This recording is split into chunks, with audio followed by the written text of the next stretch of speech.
Okay. Here we go. It's about time we got into some arithmetic.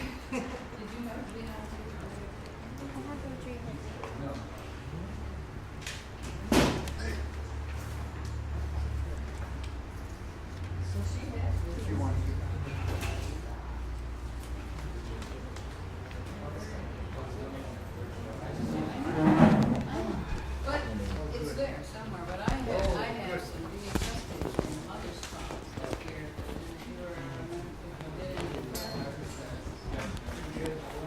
Make it so that it's comfortable for them.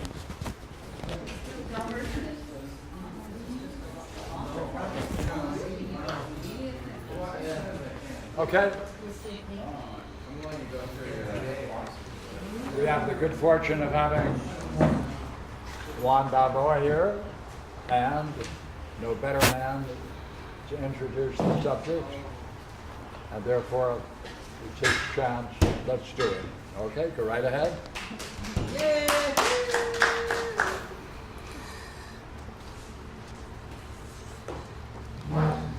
I want to take this opportunity to say that I'm very grateful that I have Pierre as my mentor and my benefactor, and most of all, my friend. And another good person that I've had on my side all along and has brought me up and brought me along is my beloved Muse Maria. And I just needed to say that I'm grateful for those two things and for those two people. And also, before I get started, thinking about what I've read, I feel compelled to read something from the Orphic hymns, if I may.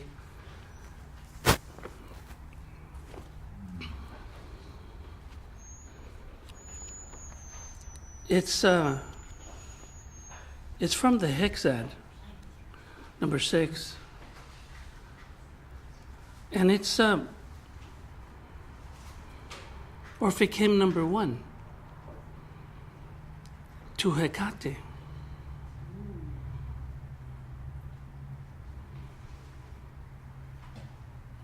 And it begins, Einodian Hecate I call, Trivia, lovely dame, of chthonic, marine, and celestial frame, reveling over tombs with Bacchic fury, with the souls of the dead. Lover of solitude, in a saffron robe arrayed. Slayer, being pleased with the deer hunt.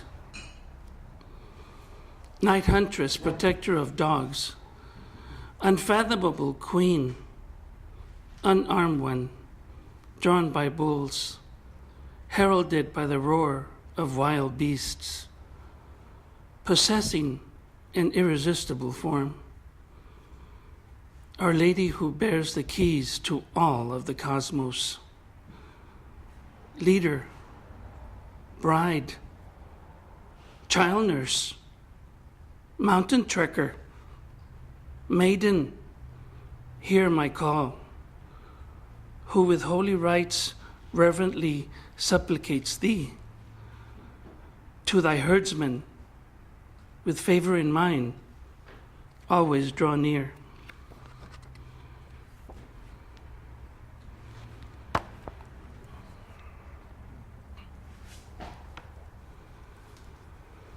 Hecate is another name for Artemis. And Artemis was the goddess that Socrates talked about in the Theaetetus. She was the lady who looked over, presided over births. over people in labor.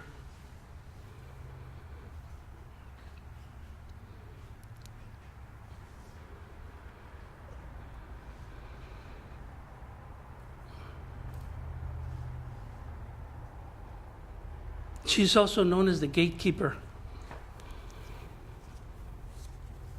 The gatekeeper reminds me of the poem of Parmenides, where his horses bring him up to the gates of night and day. And there he supplicates. And finally the doors are thrown open and he goes through.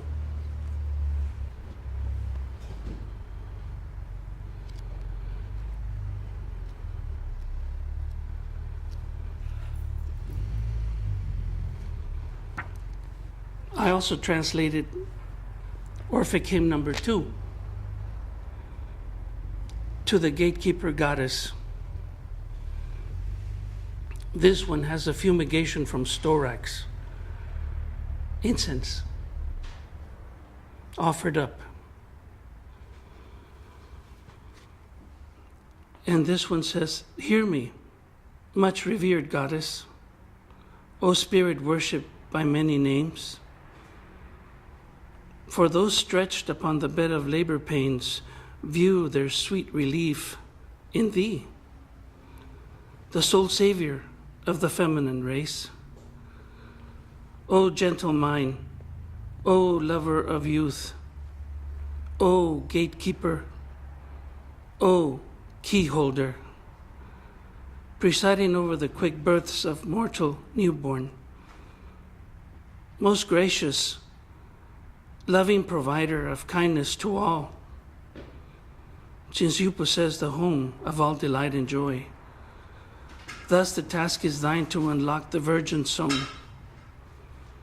Although immanifest to sight, thou art revealed in every work.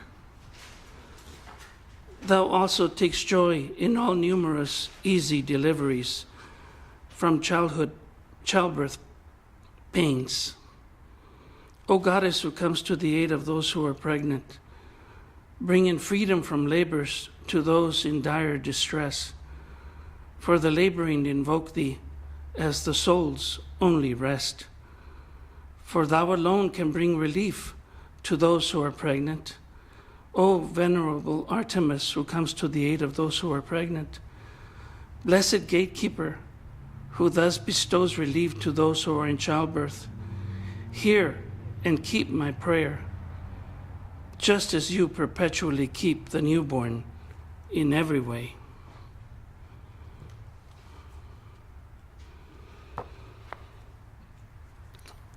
That's also in this work that I did of Iamblichus, the theology of arithmetic. I look at these works that I've done, and when I see them with my eyes, when I see them, I think to myself, who did this?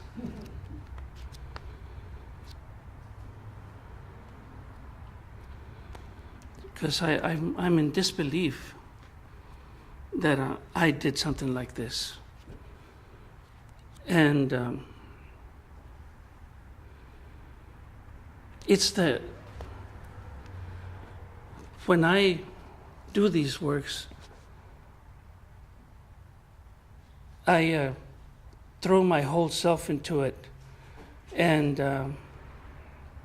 this is how I pray. This is how I contemplate. This is where I put my mind. And I never thought these things were possible until Pierre, in one of the classes that I went to many years ago, many moons ago, we were studying Plato's works, the Symposium, the Meno. And he said that Plato said that the soul knows everything, and the soul can, out of the soul comes everything. There's nothing that the soul doesn't know. It knows everything. Soul is the very principle of our principle of the divine. It's a divine principle. It's the principle of life. And it's a principle that's inextinguishable. It's a principle that has been alive since life began. From infinity and going to infinity.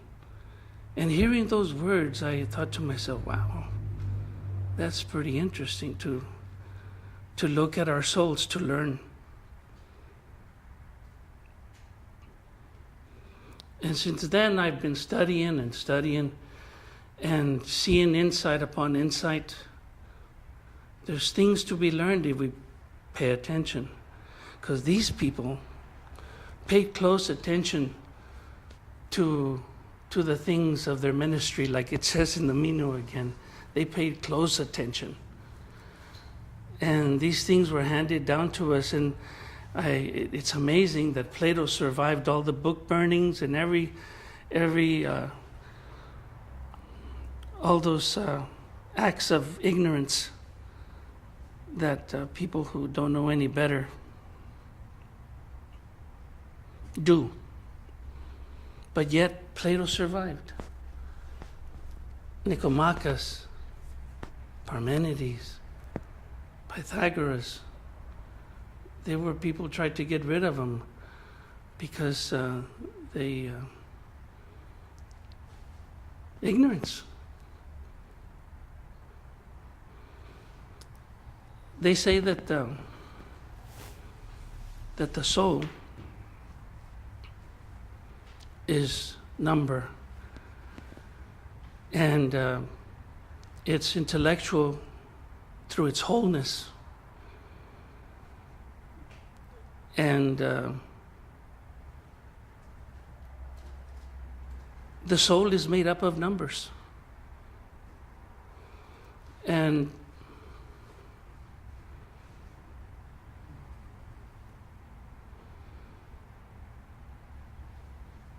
Nicomachus, who lived during the time of the Antonines, during the time of Marcus Aurelius and those wonderful philosopher kings,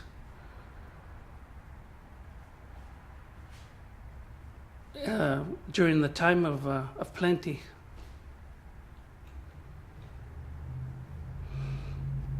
He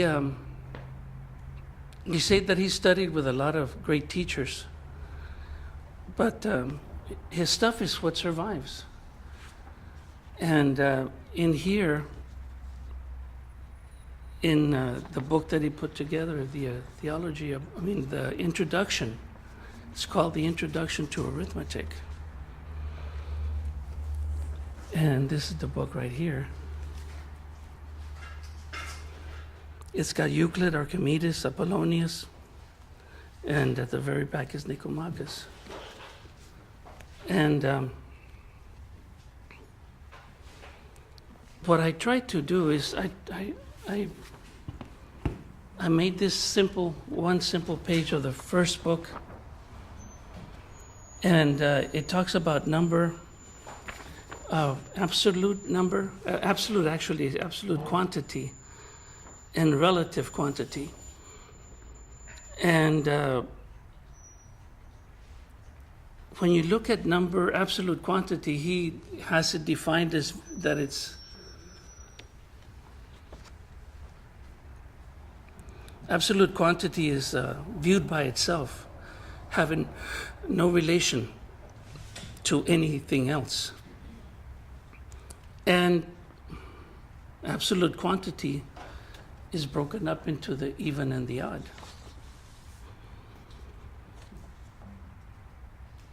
And on the one hand, the even numbers, the simple even numbers, you have the deficient numbers, the superabundant numbers, and the perfect numbers, just like people Pierre was suggesting to us last Friday, that numbers or people are like numbers. And because some people are deficient, some people are superabundant, and some people are perfect. But superabundance in this, the way that he describes superabundance, is like if he describes it as a creature that is born with more hands than two, or more feet than two. It's beyond what is right. On the other hand, deficiency, he describes as again as a creature that's missing a leg or an arm or an eye, or missing something. And on the other hand, you have the perfect. Perfect, what can you say? They're perfect. They have everything they're supposed to have. And the way that he describes numbers as either superabundant, perfect, or deficient is he looks at numbers as the parts that make up the whole. Deficient numbers, when you add up the parts, like the half, the third, the fourth, the fifth, the sixth, whatever numbers that are its parts, they add up to a number that's less than the original number. Like 4, 8, and 10, he defines as deficient numbers, and because their parts are less than the whole. Superabundant numbers, or when you add up its parts, the half, the third, the fourth, the fifth, the sixth, however many it has, they wind up being more than the original number. On the other hand, perfect numbers, when you add up the parts, they are equal to the whole.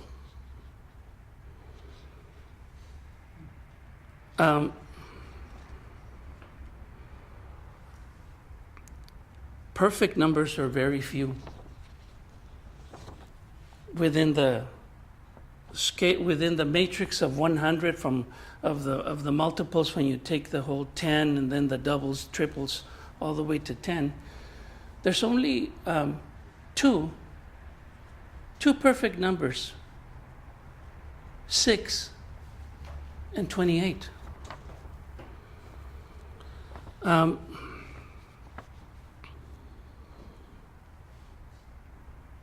For some reason, 96 is here, but that's wrong. I don't know how I put it in there. It's a mistake. So get rid of that 96 because that's wrong. On the other hand, 12 is a superabundant number, and 8 is a deficient number.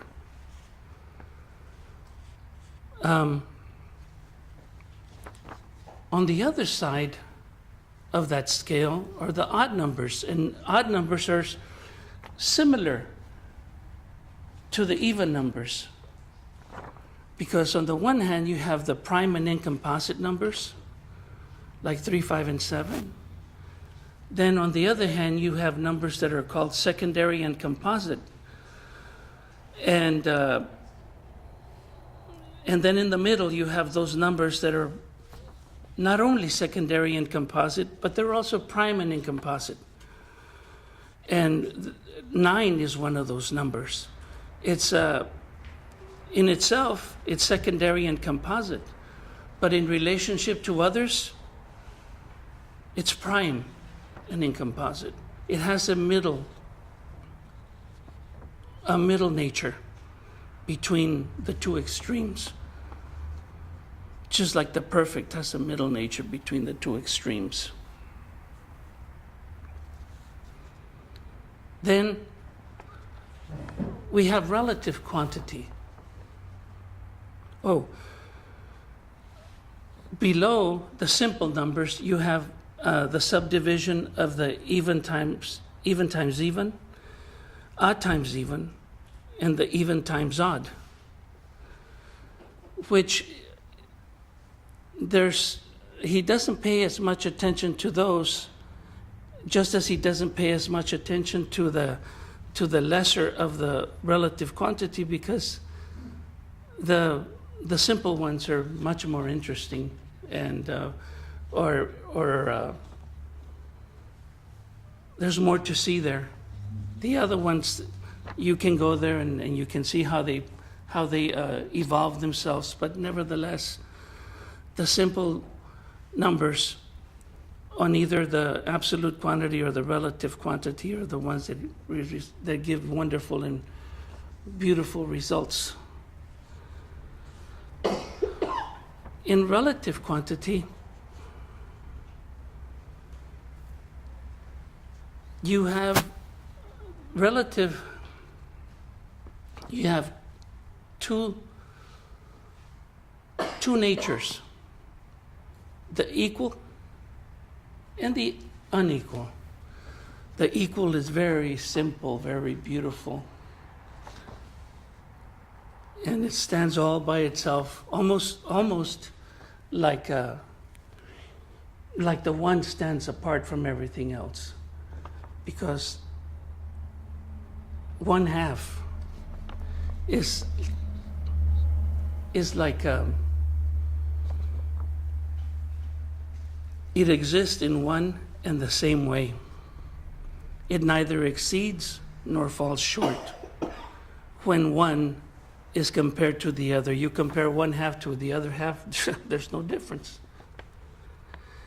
And on the other hand, you have the multiples, the superparticulars, the superpartients, and the multiple superparticular, and then the multiple superpartient. And those, starting from the double, they go on to infinity. Starting from the sesquialter, they go on to infinity. Starting from the superbipartient, they go on to infinity. But even though they go on to infinity, they are defined by the multiple, by the superparticular, so they're limited, even though they are infinite, even though they're unlimited. I wanted to make a comment about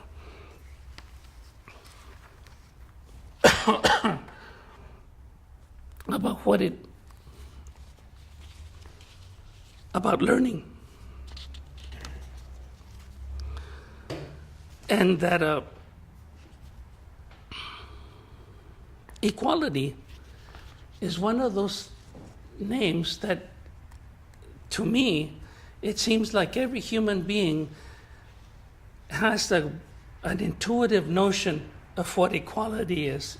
You put kids together and tell them to give each other equal shares, and they'll cut that baby down to the precisest point that they can get it. They want to get it as equal as possible. Every kid. Equality is something that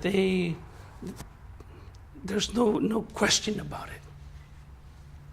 On the other hand, names like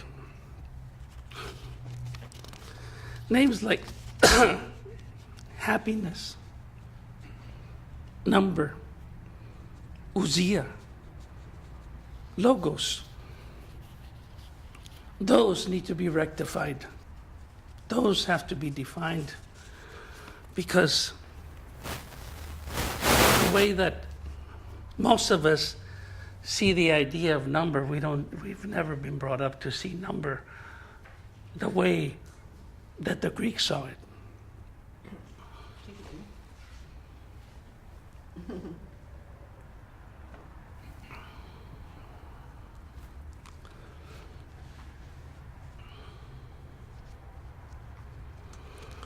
To the Greeks, numbers, like ideas, were living, or at least to the Greeks like Plato, Socrates. They were living, eternal,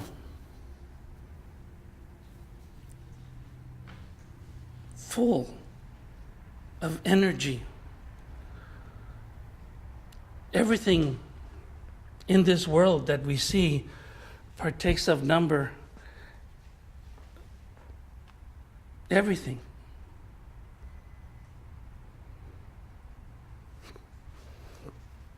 Yet, Heraclitus says that although the world, the cosmos, is full of logos, most people act as if there isn't no such thing. They're unaware that there is such a thing as logos. Logos, the way that they talk about it too, there's these things that they call, on the singular, logos, but in the plural, logoi, and logoi is what we translate as reason principles. And reason principles live inside of us, live inside a seed. Those reason principles tell that seed to grow up to be a tree. Those reason principles tell that seed to grow up to be a human being. Those reason principles that live inside that seed tell that seed to be what it's supposed to be. That's why they call them spermatic reason principles. It's another name that they give them, spermatic. There was another culture that lived before the Greeks, the Sumerians. The Sumerians defined almost everything in their world according to the male and the female and the generation of the male and female. Everything took on that coloring. Their towns were formed in the shape of a vagina. All their words had stems that derive from the male and female. They say that the Sumerians,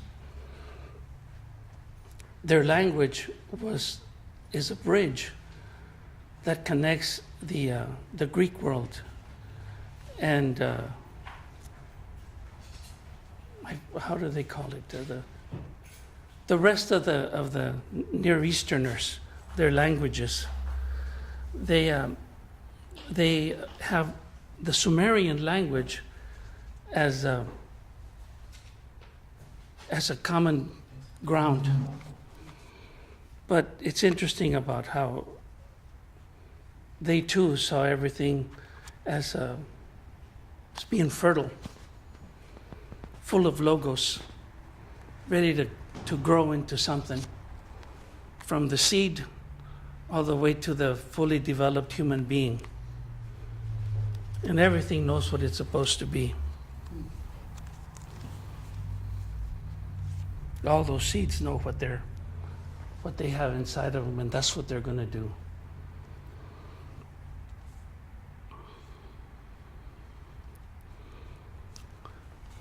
Equality, going back to this diagram, equality, according to Nicomachus, he sees it as something that unites us, as something that has been given to us.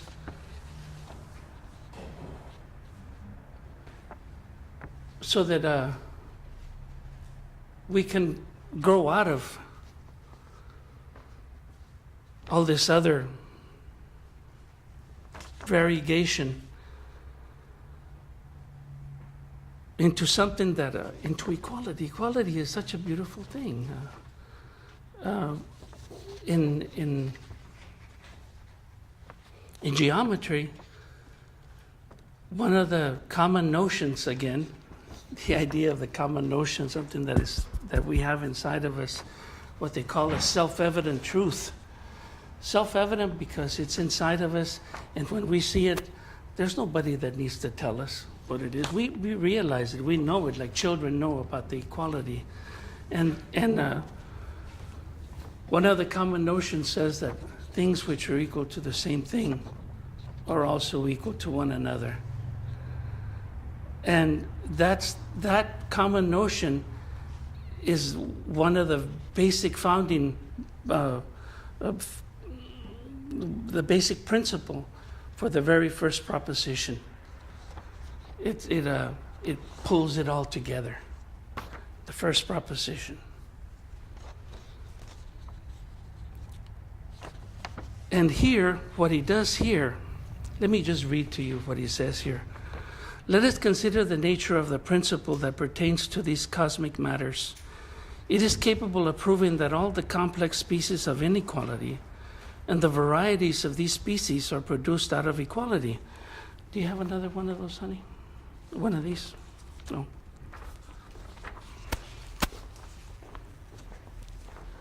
A couple more, sweetie.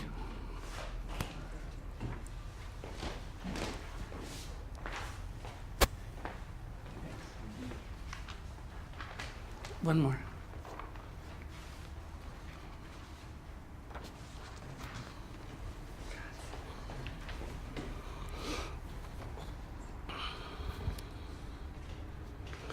It is capable of proving that all the complex species of inequality and the varieties of these species are produced out of equality, first and alone, as if from a mother and root. Let there be given us equal numbers in three terms. First, monads, or what we call units. Then dyads, or what we call two. In another group of three, then triads, next tetrads, pentads, and so on as far as you like. Since the setting forth of these terms has come about by divine, not by human contrivance, but from nature herself. For multiples will be the first produced among these. The double will lead the way, then the triple, after the double, next the quadruple. Now, you must have certain rules, like undeviating and unchangeable natural laws, following which the whole aforesaid procession and progression from equality may go on without failure. And these are the directions. Make the first equal to the first, but the second also equal to the first and the second. The third also equal to the first and twice the second. Those will get you this right here.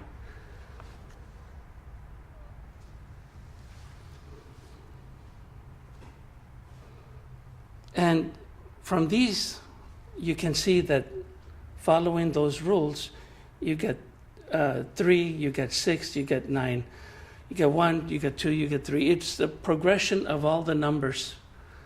And the reason that I suspect that he does this is so that we can see that equality, like he says up here, is the principle that out of which all these are produced. Maria just sent everybody the first book of Nicomachus. She sent the Odu, what's this guy's name? His name is Martin.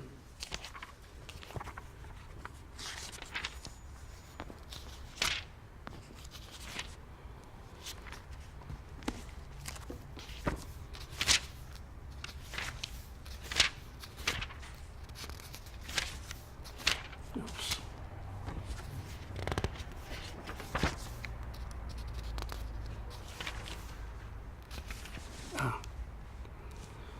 His name is Martin L. Dioge. And she sent the first book out to everybody. She typed it in a couple of days. And I recommend to you to follow what he says. He does it really in a very intuitive sort of way. He leads you And once you get to a certain point that you don't understand, you have to stay there. And by looking at the way he's written it, it will become apparent. And what he's trying to get you to. And eventually he'll lead you all the way through to the very end. And he does a very beautiful job of leading. It's very intuitive. You just have to take your time and spend time with it. I never thought that I'd get through it, but once I got into it, I found it very rewarding, and immediately such a beautiful piece of work. I am going to redo it. I'm going to retranslate it. I've already translated a lot of sections in it. And I want to redo it and publish it again. But I'll tell you, this is just the way that I see it. And I mean, I'm sure that there's so much more that can be pulled out of there. And those people that are here that are much smarter than I will be able to do much better than I did. And because it's just full of beauty, and it just, for instance, I was wondering how the super particular begins with a sesquialter, right? And I was wondering, well, when didn't it begin it with a 1/2? Well, because the 1/2 is over here by itself with equality. That's why.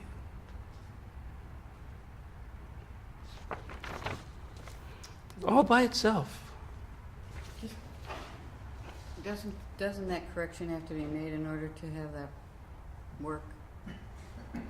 It's possible. I just transcribed the whole thing, Oh. and I suggest you figure it out. I did. Okay, good. That's the right way to write the Good. equation, otherwise it doesn't make sense. Good. I made it make sense. There's all sorts of diagrams that'll come out. Just all kinds of, and you can work them all the way to the end. I mean, diagrams upon diagrams, beautiful diagrams.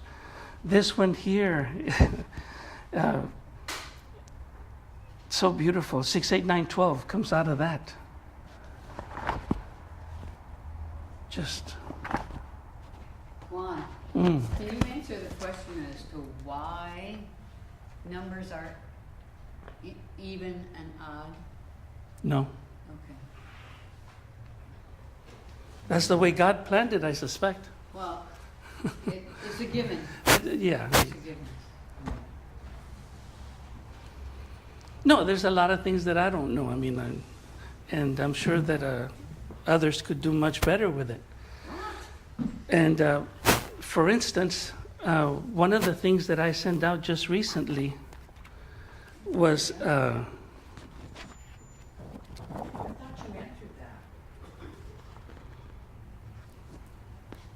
Maybe I did. Was this one? I believe I sent this out to you guys. Let me explain that, just so you guys see. Deficient numbers are all the red ones. And if you go number by number, and you do that thing about you add their parts, that's the red ones or the deficient ones. Every single number you go through. Then the perfect ones, like you see here, is 6 and 28. And then the superabundant ones are the blue ones. And look how many of the superabundant there are. And look how evenly spaced they are. Everything is well ordered, very beautifully in order. And that's the way it comes out naturally. It just does it all by itself. Let me draw your attention to number 12. Look at number 12. It's the only one that does that. It's kind of like a limit, like an ocean. What does it do? Where is it? What does it do? Well, look at 12. Pass it. 12 is the only one that does that. What's it do? They're all superabundant down one side and all superabundant down the other side, like a limit. 12, the 12 gods, ocean.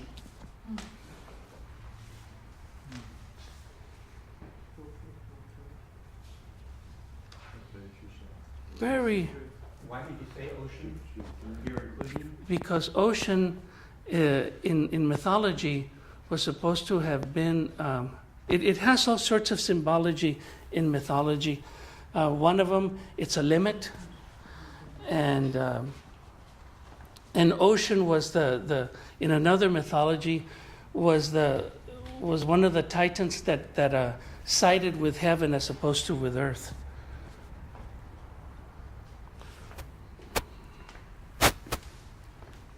Number 12.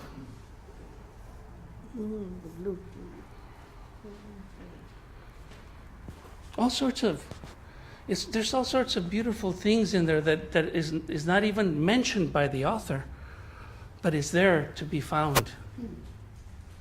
What does 12 do to nature? I mean, how does it reflect through animals or nature? Well, the way I see it, they use that ratio of 6, 8, 9, 12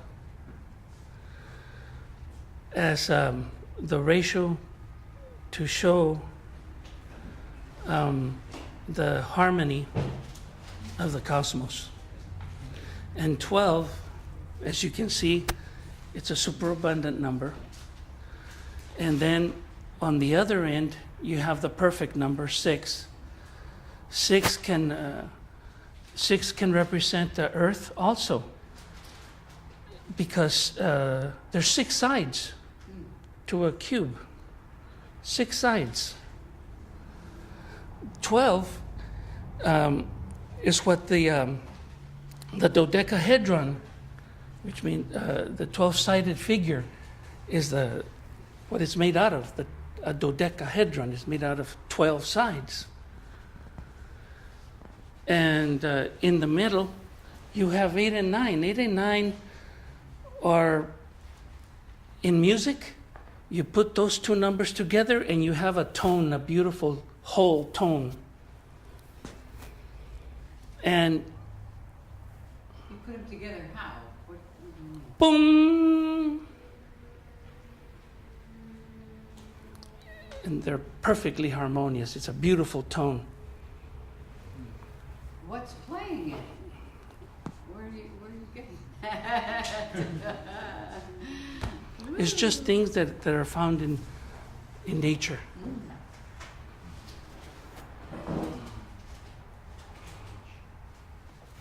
The Pythagoreans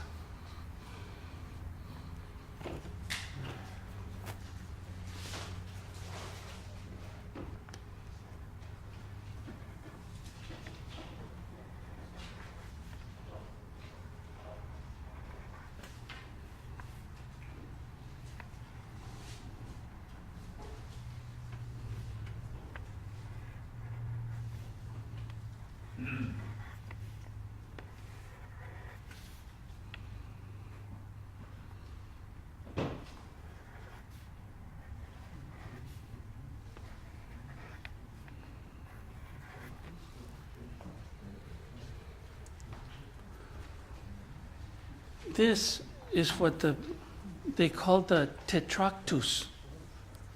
Tetractus, the Pythagoreans. And to them, that contained, that they held that in high regard. And Robin Waterfield, who also did a translation of the Theology of Arithmetic at the beginning, shows how all the harmonies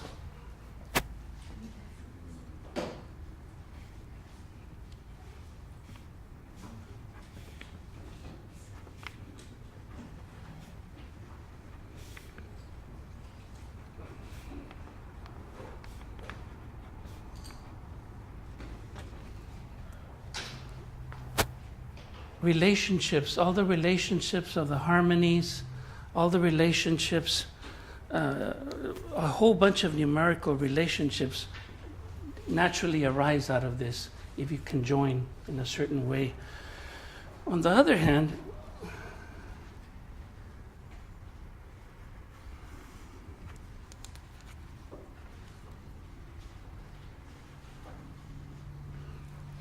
these three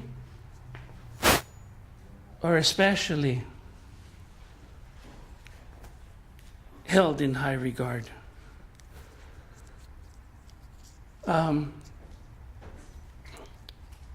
In the Philebus,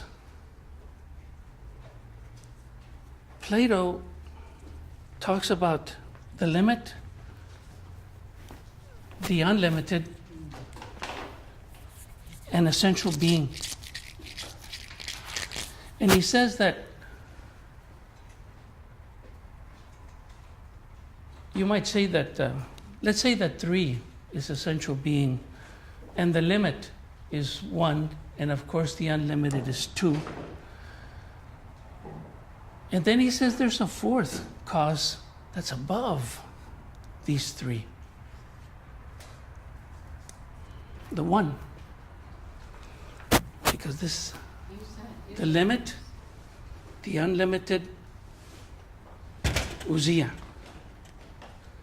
The abiding, the proceeding, the returning. Plurality, they say, begins from here because ousia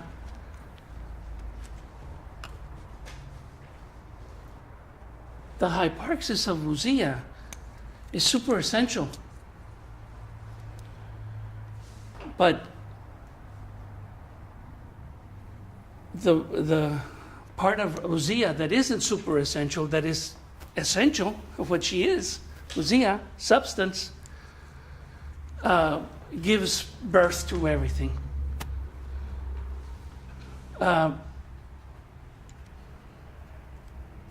Then the way they look at numbers is interesting. You got 3 numbers here. There's a bunch of numbers. 3, 9. No, not 9. There's a bunch of numbers that when you put them together, they make a triangle.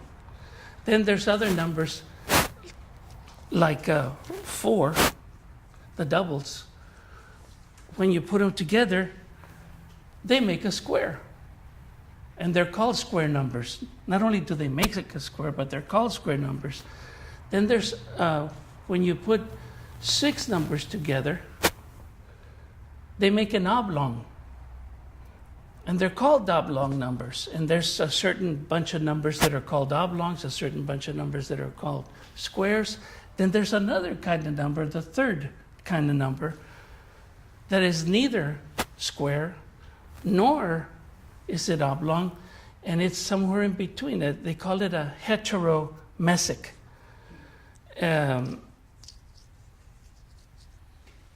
Hetero means other. Mesic comes for the Greek word for length, another length, which isn't square and it isn't oblong. It's other. And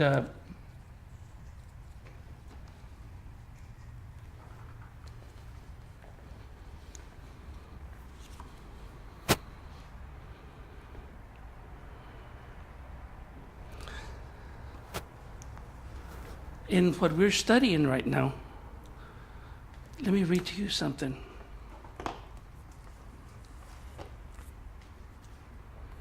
And correct me if I'm wrong, but I think this is what it's talking about.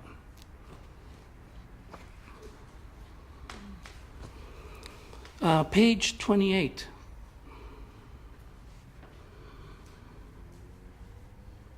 Then, as it may be concisely said that there are these 3 headings into which the consideration of harmony may be divided. One of these is the exposition of the 7 parts.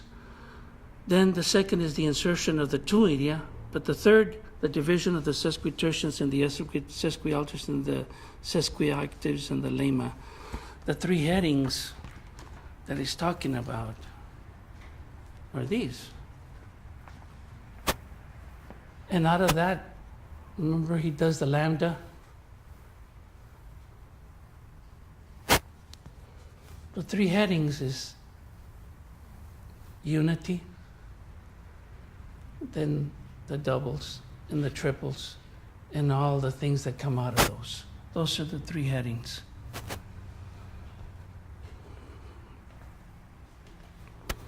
And there's a discussion that he gets into about the way that lambda should be understood, whether it should be understood as a lambda or as a progression that follows in order. And Proclus seems to like this idea of them proceeding in an order, although Plato did give them this way.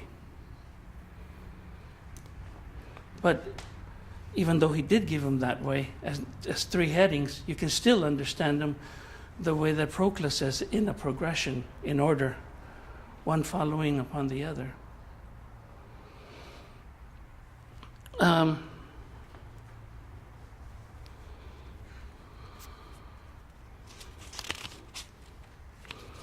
I also sent out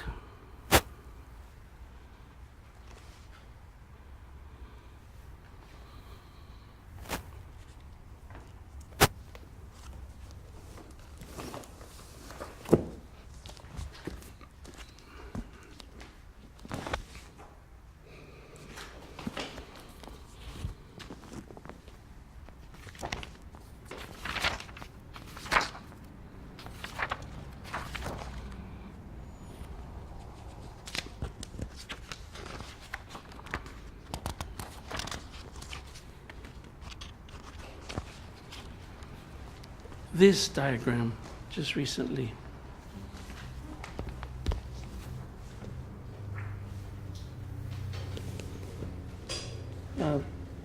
Barbara sent it out to everyone. And there you have the four numbers. And I was playing, and in here, in this introduction to the Republic, it talks about how justice and power, or in a union, an inseparable union, they go with one another. You got justice, you got power, and to me, I see that Socrates, the philosopher king, you might say, and what was he a king over? Over himself. He lived in his city, the city known as Socrates, and he ruled that city. And he represents to me number 6, the perfect number, because he was the way that he gives at the very end of the Phaedrus. I brought it with me. Where did I put it? But it's a beautiful prayer that he puts about that the inner and the outer are in perfect harmony. That's what he's his prayer, that the inner is in perfect harmony with the outer. And that's what a perfect number is. It's on the other hand, at the far end at the other extreme, you have 12. For human beings to be super abundant is not a good thing. There's a name for it. It's called hubris, overweening. Tyrants are of this cut. And they seem to think, tyrants, that they are so powerful, but of all people in this world, they are the most powerless because they have no control over their own selves. They do everything that is not supposed to be done, as opposed to the philosopher king, like Socrates.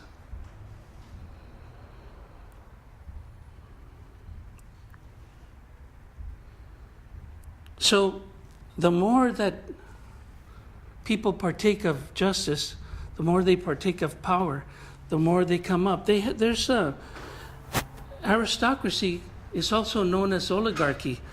It's known as aristocracy when there's better people that are ruling. It's known as an oligarchy when there's just a few people that are ruling that are no damn good.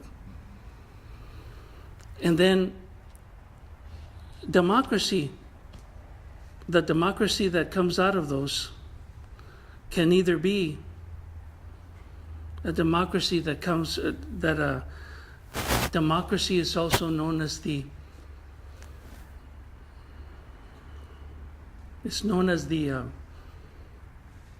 protective root of the tyrant. The protective root of the tyrant. Democracy, on the other hand, doesn't have to be that way. So there's two ways that aristocracy and democracy can be seen. Then the cut that we have here is what's known,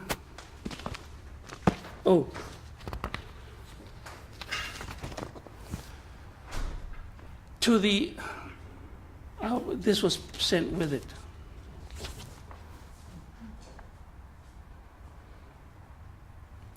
This was a symbol that the Pythagoreans used, and it was the symbol to signify health. Health.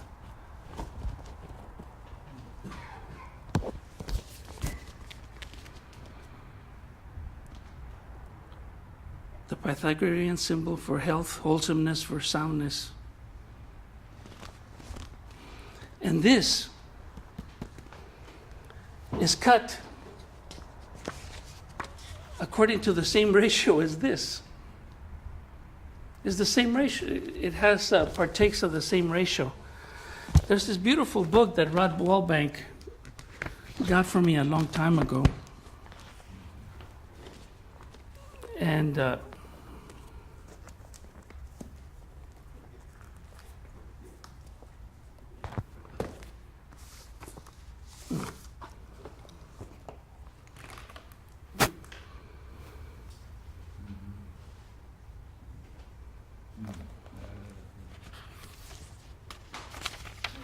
And in here, at the very beginning of it,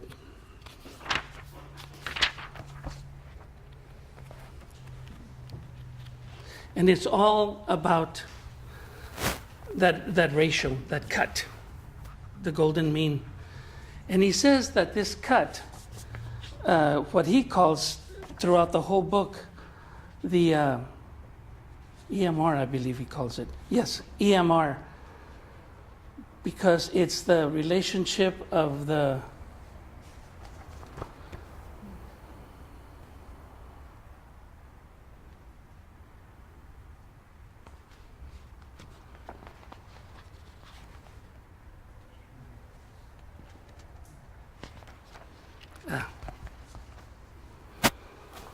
and here it is again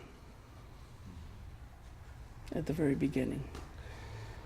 If the line has been divided, here it is. Let me just read the very beginning, it's very short. The mathematical concept which is at the center of all the discussions contained in this study is deceptively easy to define. Suppose that we have a line AB that we wish to divide at point C. There are, of course, many ways to do this, but the manner that interests us occurs when the division point C is such that as far as the larger and the smaller segments and the whole line are concerned, we have a constancy of the ratios involved in the sense that the whole line is to the larger segment is equal to the larger segment, just as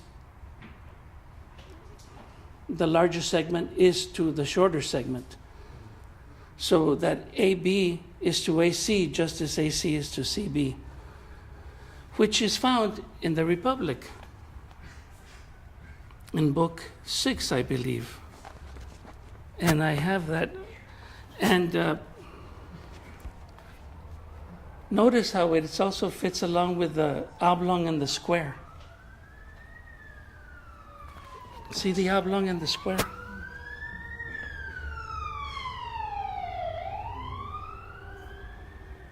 Those two are in that sort of relationship.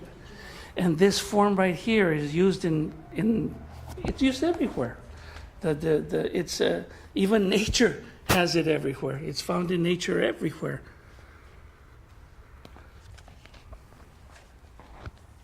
But it comes from it's a very ancient concept.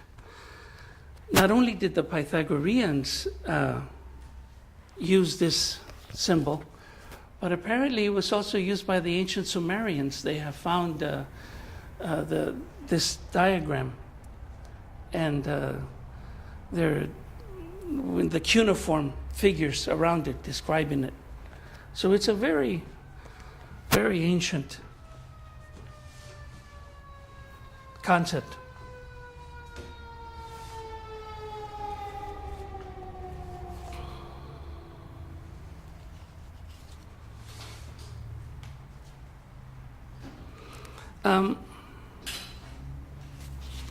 The book, The Theology of Arithmetic, you got it? There's other diagrams that I made. No. You want to go that way?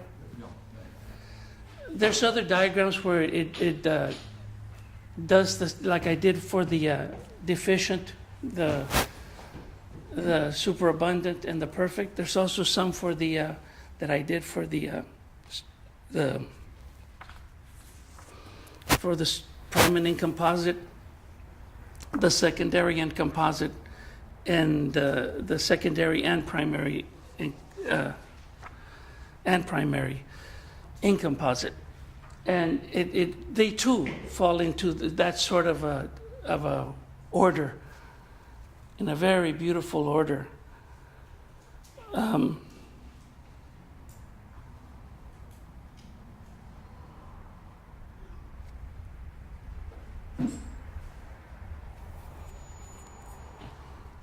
You should take a look. You really should take a look. It's a lot of fun.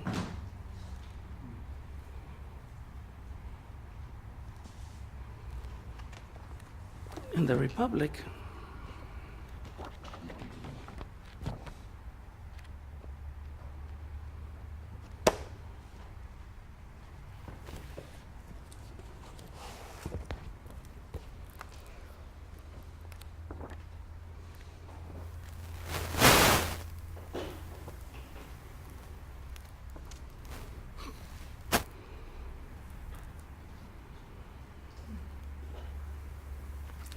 four.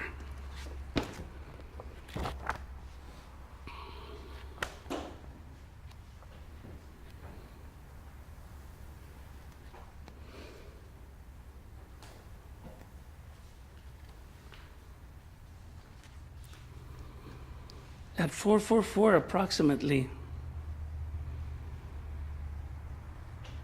Socrates says, accordingly then, we have completely realized the dream which we had.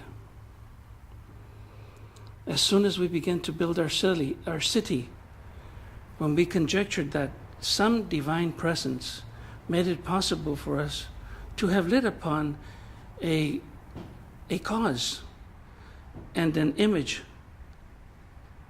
of righteousness. And Glaucon says, entirely so. And Socrates continues,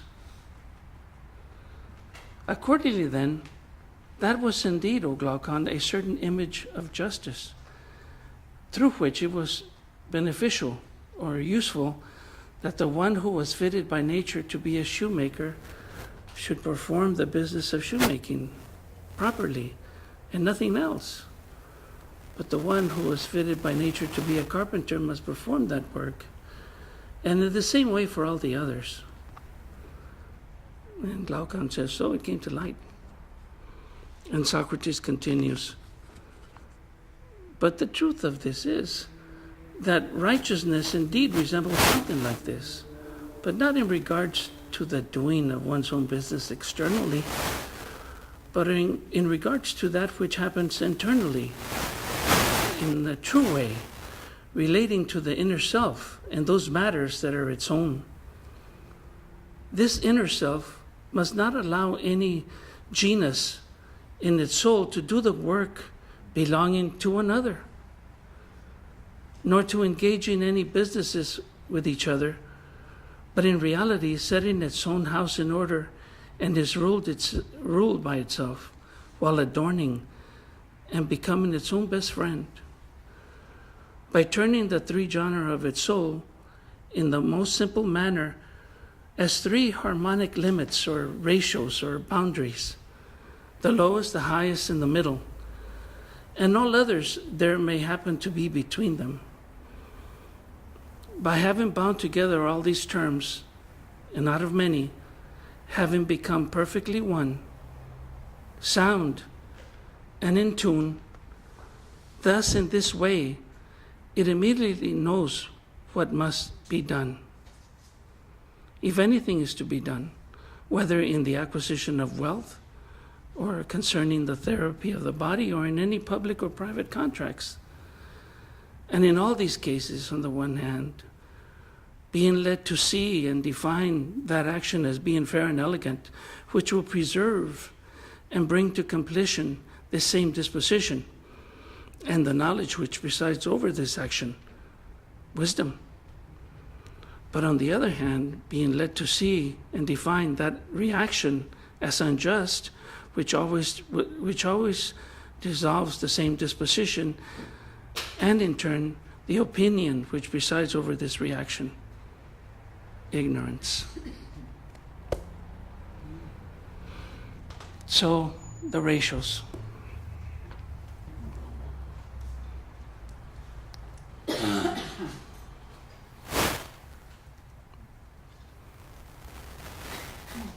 Did you say justice is number 6? Is that?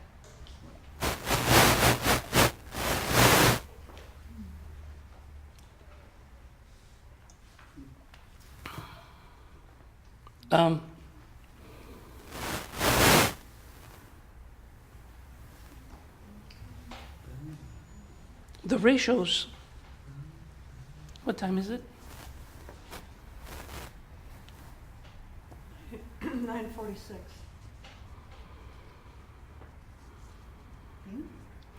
The ratios that are going to be important for us are going to be the double, and the triple and the quadruple, and the sesquialter and the sesquitertian. And that's it. And those are going to be found at the very beginning of the progression.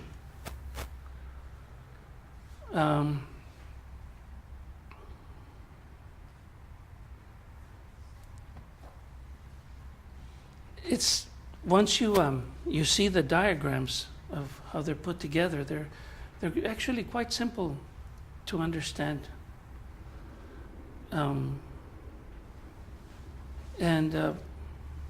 I see the arithmetical proportion. The arithmetical proportion is like 1:2, just as 2:3. The difference between those is the same. It's 1. It's always going to be 1. And to me, that relationship reminds me of the I call it personally the philosophical relationship, because it's always on a 1-to-1, and there's always one of a difference. And it would seem to me like it'd be the way that divine beings communicate with each other on a 1-to-1 basis, and there's always their difference is always unity. Everything about them is unity. The geometric progression, the geometric proportion is the cosmos, the way that the cosmos is is set up. On the other hand, the harmonic is for human beings. They're the parts. The whole is the universe, and we are the parts. And parts of a whole are not infinite. They fit within, they're a part of a whole. They are limited by the whole.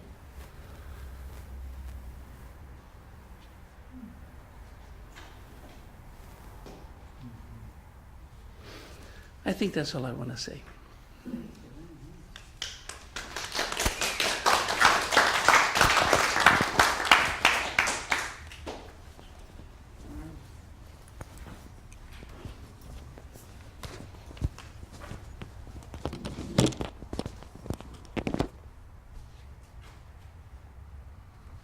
Take a break and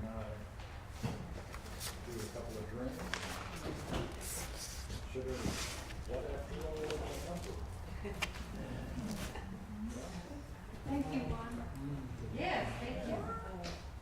Thank You know, I was trying to figure out why that 12 is. Thank you. That's right. I was trying to figure out why 12 was important. And it's like,